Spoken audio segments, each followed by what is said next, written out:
Assalamualaikum warahmatullahi wabarakatuh.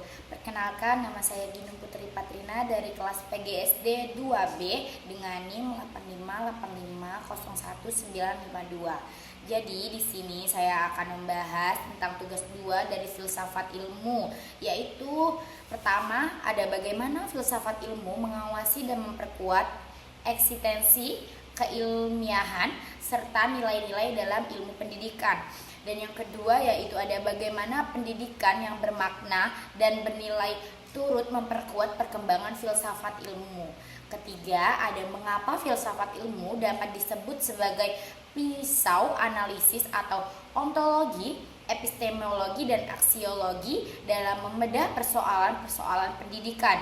Dan yang terakhir yaitu ada contoh konkret penerapan filsafat ilmu dalam praktek pendidikan. Misalnya dalam kebijakan, kurikulum, atau proses pembelajaran. Baik, kita lanjut.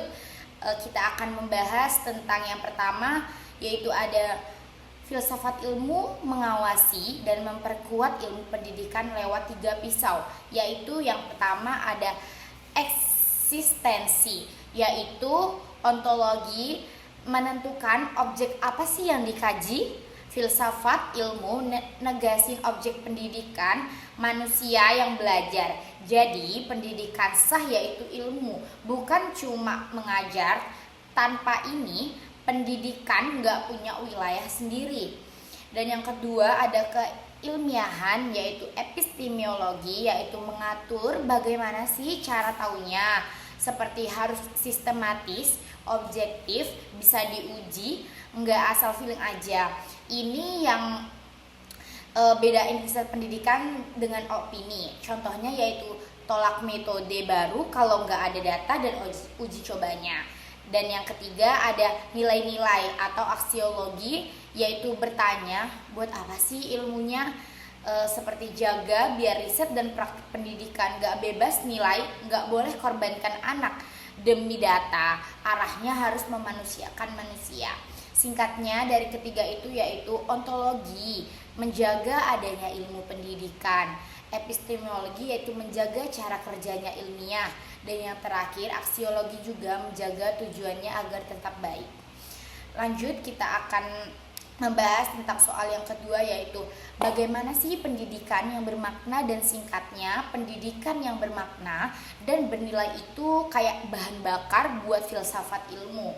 Yang pertama adalah memberi kasus nyata, yaitu masalah di kelas seperti bagaimana cara ukur kreativitas, maksa filsafat ilmu mikir ulang teori pengetahuannya. Dan yang kedua ada jadi tempat uji coba, teori filsafat diuji langsung di lapangan. Kalau tidak cocok sama realitas anak, teorinya bisa direvisi kembali. Dan yang ketiga yaitu ada menjaga agar tidak berhenti, yaitu pendidikan yang kritis dan manusiawi, terus bertanya, belajar buat apa sih? Jadi filsafat ilmu dipaksa terus mengembangkan soal nilai dan tujuan ilmu. Singkatnya itu seperti pendidikan itu memberi tanah, filsafat itu memberi akar. Tanah subur bikin akar makin kuat, akar kuat bikin pohon ilmu pendidikan semakin tinggi. Baik, kita lanjut dari pembahasan yang ketiga yaitu mengapa filsafat ilmu disebut pisau analisis atau ontologi, epistemologi, aksiologi dalam bedah persoalan pendidikan. Baik, kita singkatnya itu seperti pisau analisis karena 3 cabang ini membedah masalah pendidikan sampai ke akar-akarnya, bukan cuma gejalanya. Yang pertama ada ontologi. Ontologi itu sebagai pisau. Pisau dalam kurung seperti apa? Bedah hakikatnya dulu, masalahnya di numerasi atau cuma hafal rumus. Salah definisi sama dengan seperti salah solusi dong.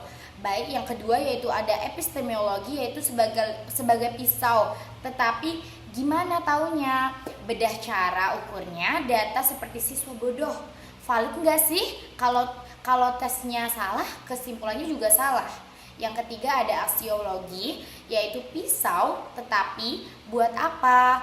Bedah nilai dan tujuannya. Naikin skor boleh, enggak kalau caranya bikin anak trauma. Jadi tanpa 3 pisau ini, yaitu dari ontologi, epistemologi, dan aksiologi, kita cuma ngobatin demam. Pakai pisau ini kita tahu penyakitnya di konsep, metode, atau nilai. Baik, kita lanjut dari yang ketiga, yaitu ada contoh konkret penerapan filsafat ilmu dalam praktik pendidikan. Yang pertama ada kebijakan zonasi. Ontologi sama dengan bongkar bak hakikat atau sekolah favorit, seperti bukan gedung tapi akses. Aksiologinya seperti pilih nilai keadilan, yaitu kompetisi walau ditolak banyak orang. Yang kedua, ada kurikulum merdeka. Ontologinya yaitu murid seperti subjek unik, bukan berbejana kosong, maka ada diferensiasinya. Epistemologinya yaitu ukur capaian pakai portofolio atau project, bukan hafalan doang. Dan yang ketiga yaitu ada larangan ranking kelas. Epistemologinya itu seperti angka 1 sampai 40 enggak valid ukurnya, dan kecerdasan datanya sesat. Aksiologinya jaga mental health dan kolaborasi, tujuannya agar budaya ranking yang toksik itu termasuk budaya ranking yang toksik. Intinya dari ketiga itu adalah tiap kebijakan yang bertanya apa, gimana taunya, buat apa, sebelum eksekusi itu lagi memakai filsafat ilmu. Mungkin itu 4 penjelasan yang dapat saya sampaikan. Semoga bisa anak-anak semua pahami. Jika ada kurang lebihnya saya mohon maaf. Wassalamualaikum warahmatullahi wabarakatuh.